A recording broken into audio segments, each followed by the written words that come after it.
Биыл Махамбет Өтемісов атындағы Батыс Қазақстан университетіне 90 жыл. Атаулы дата аясында мерекелік іс-шаралар жоспар бойынша жүзеге асуда. Кезекті шараның бірі білім ордасының алдында ұйымдастырылды. Салауатты өмір салтын насихаттай отырып, 90 жылдыққа арнау ретінде көпшілік жаттығу өтті. Дене тәрбиесін оқытудың теориясы мен әдістемесі кафедрасы мұрындық болған шараға студенттер, университет басшылығы, оқытушы профессорлар қауымы қатысты. Барлығы дене сергітер жаттығуларын әсем әннің ырғағымен бірлесе жасады.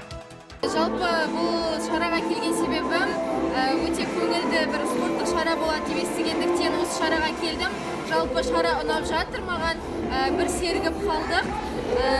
Осы 90 жылдық мерейтоймен өзімнің университетімді шын жүректен құттықтаймын және өзім осы оқу орнына түскеніме қатты қуаныштымын.